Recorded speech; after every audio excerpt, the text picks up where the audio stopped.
Hello students. Welcome back to my YouTube channel. तो हमने पिछली वीडियो में इस चैप्टर के कुछ टॉपिक्स को हमने कवर कर लिया था। सो अब हमें स्टार्ट करना है इरिगेशन टॉपिक से। Now let's start with our topic irrigation. Irrigation irrigation means होता है सिंचाई। इरिगेशन जो प्रोसेस होती है उसमें हम वाटर सप्लाई करते हैं क्रॉप प्लांट्स को, कैनल से, वेल से, रिजर्वायर से, ट्यूबवेल एक्सेट्रा, ये सब से हम वाटर सप्लाई करते हैं। इस प्रोसेस को हम इरिगेशन कहते हैं। Means the process of supplying water to crop plants by means of canals, wells, reservoirs, tubewells etcetera is known as irrigation. Most of the area ऐसे होते हैं जो कि टोटली डिपेंड होते हैं रेन पे, कि जब रेन होगी, जब बारिश होगी तभी उन्हें इरिगेशन हो पाएगा। तो उन फील्ड को हम कहते हैं रेन फील्ड। और इस एग्रीकल्चर को, इस टाइप ऑफ एग्रीकल्चर को हम कहते हैं रेन फील्ड एग्रीकल्चर। एक वर्ड यहाँ यूज होता है water management. So what is water management? Water management is arranging and supplying required water to crops without harming soil aeration, change of water table or causing water logging and soil salinity. So now we have to discuss about what is the advantages of irrigation. Crop plants जो होते हैं वो irrigate होते हैं fresh water से, जिससे कि उन्हें इसेंशियल एलिमेंट्स मिल सकें, जैसे कि हाइड्रोजन, ऑक्सीजन। ये दोनों एलिमेंट्स जो होते हैं वो प्रेजेंट होते हैं वाटर मॉलिक्यूल्स में, और ये दोनों नेसेसरी होते हैं किसी भी क्रॉप के ग्रोथ के लिए और उनके बेटर डेवलपमेंट के लिए।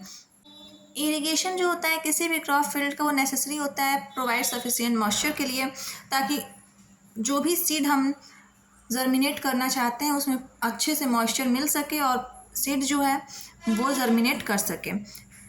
नेक्स्ट एडवांटेज ये रहता है कि इरिगेशन जो होता है क्रॉप प्लांट का वो इसेंशियल इसलिए भी होता है ताकि उसके जो रूट्स हैं, रूट्स को भरपूर मात्रा में पानी मिल सके, वाटर मिल सके और वो डेवलप कर सके। इरिगेशन इसलिए भी ज़रूरी है क्योंकि इरिगेशन की वजह से क्रॉप प्रोडक्शन भी इंक्रीज़ होता है। इरिगेशन जो है वो बहुत सारे न्यूट्रिएंट्स को प्लांट को प्रोवाइड करता है इरिगेशन की ही हेल्प से, क्योंकि जो वाटर होता है वो हाइड्रोजन और ऑक्सीजन जैसे कई सारे एलिमेंट्स को अपने अंदर रखता है।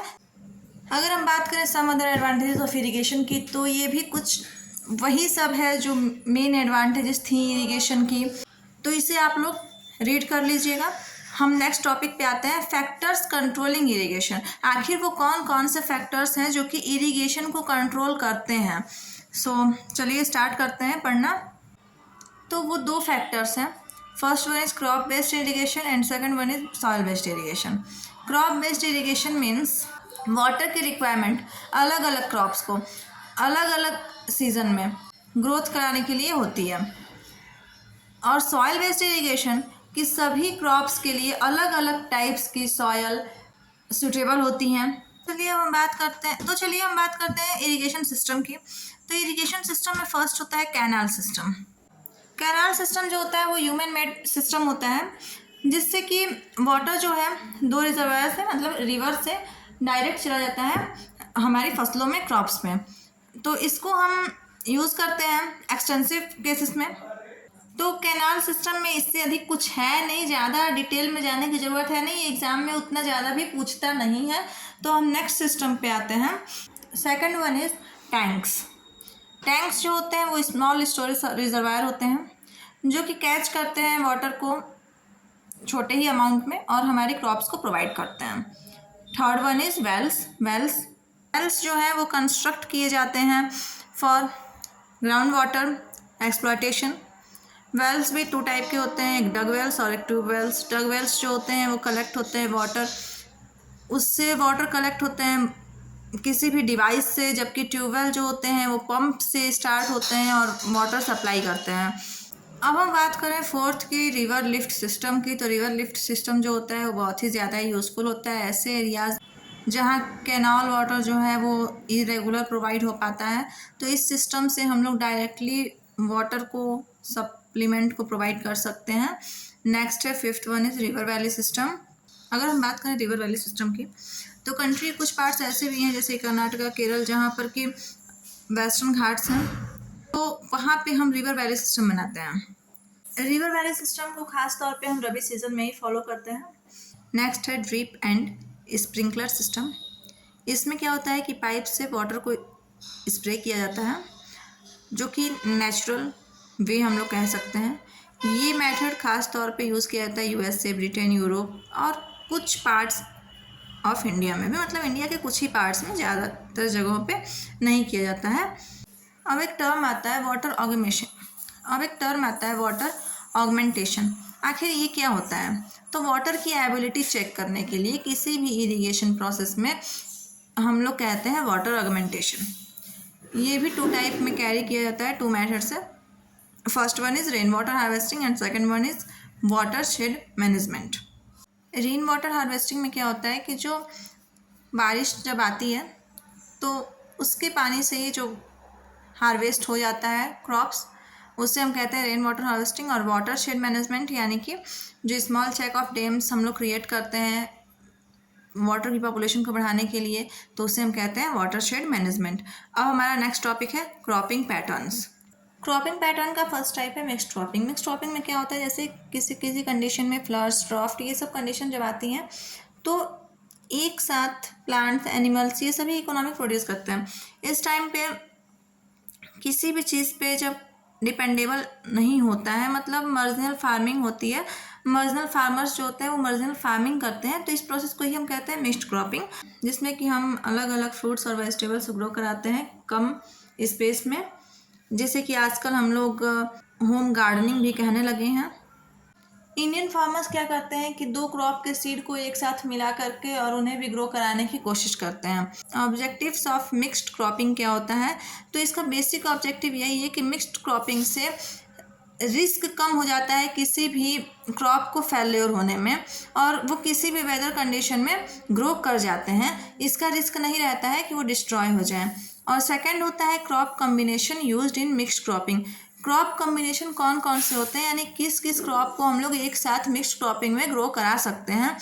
मेज़, उड़द बीन, इन दोनों को हम लोग एक साथ ग्रो कर सकते हैं। वैसे ही कॉटन हुआ और मूंग बीन हुआ, groundnut, sunflower, sorghum, pigeon pea, wheat, chicken pea, barley, chickpea, wheat, mustard, ये सब ऐसी क्रॉप्स होती हैं जिन्हें हम एक साथ ग्रो कर सकते हैं। हम 2 तरीके क्रॉप को एक साथ ग्रो कर सकते हैं क्रॉप कम्बिनेशन में। थर्ड आता है आपका criteria for the selection of crop for mixed cropping. देखिए, हमें इतना तो पता चल गया कि मिक्स्ड क्रॉपिंग में कौन कौन सी क्रॉप को हम एक साथ ग्रो करा सकते हैं, पर क्राइटेरिया क्या होता है, कैसे हम ग्रो कराएंगे, कैसे हम चूज़ करेंगे कौन सी क्रॉप बेस्ट है मिक्स्ड क्रॉपिंग के लिए, तो चलिए इसे हम जानते हैं। हम अलग अलग क्रॉप्स को हम लोग ग्रो कराते हैं तो इसे सेलेक्ट करना ज़रूरी होता है कि आखिर उनका प्रोडक्ट क्या बनेगा, उनके वेस्ट मटेरियल यूज़ में आ सकते हैं कि नहीं, तो ये सब हमें केयर करना पड़ता है। और केयर ये भी करना पड़ता है कि हम लोग 2 तरीके की क्रॉप को डेवलप करा रहे हैं, तो अगर सेम केयर वांटेड क्रॉप रहेंगी तो वो ज़्यादा बेटर होगा। हम दोनों क्रॉप्स को एक साथ केयर कर सकते हैं। और ये भी हमें ध्यान रखना पड़ता है कि एक क्रॉप जो है उसे कम वाटर, कम मिनरल में भी वो ग्रो कर सके, जबकि दूसरी को ज़्यादा लगे। दोनों के कंपैरिजन में लो एंड हाई होना चाहिए। मिक्स्ड क्रॉपिंग के एडवांटेज क्या क्या होते हैं कि जो क्रॉप फेल्योर का रिस्क होता है वो इससे रिमूव हो जाता है।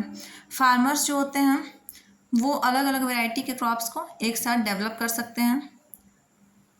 यहाँ तक कि फर्टिलिटी जो होती है सॉइल की वो भी इम्प्रूव हो जाती है due to mixed cropping. In fact जो पेस्ट इन्फेक्शन के चांस रहते हैं वो भी कम हो जाते हैं। मिक्स्ड क्रॉपिंग के बारे में अब हम जान चुके हैं। अब हमें पढ़ना है इंटर क्रॉपिंग के बारे में। इंटर क्रॉपिंग का मतलब होता है कि एक ऐसी प्रैक्टिस जिसमें कि हम 2 या 2 से अधिक क्रॉप्स को एक ही फील्ड में अलग अलग पैटर्न से ग्रो करा सकते हैं। अगर हम बात करें एडवांटेजेस ऑफ इंटर क्रॉपिंग की, तो ये जो होता है नेचुरल रिसोर्स जैसे कि सनलाइट, लैंड, वाटर, ये सब का बेटर यूज़ करता है, यानी कि ये सब की वजह से बेटर तरीके से ये सब प्लांट को प्रोवाइड करता है। सॉयल इरोजन जो होता है वो इफेक्ट करता है अच्छे से, सॉयल की फर्टिलिटी को ये बनाए रखता है इंटर क्रॉपिंग। जब सीड्स जो होते हैं 2 क्रॉप के आपस में मिक्स नहीं होते हैं तो सोइंग से पहले, तो इन्हें फर्टिलाइज़र्स जो हैं इनमें हम ऐड कर सकते हैं। सिंस सीड जो होते हैं मैच्योरिटी टाइम पे क्रॉप वेरी कर जाते हैं, यानी कि डिफरेंट क्रॉप्स के होते हैं, तो इन्हें हमें हार्वेस्ट करना पड़ता है। और यही नीचे टेबल में आपके लिए कुछ डिफरेंस बिटवीन दिया है मिक्स्ड क्रॉपिंग और इंटर क्रॉपिंग के बारे में, तो आप इन्हें खुद से स्टडी कर लीजिएगा। Okay, so thank you students. अब हम इसके आगे के टॉपिक पढ़ेंगे अपने नेक्स्ट वीडियो में। आज के लिए इतना ही। Keep supporting.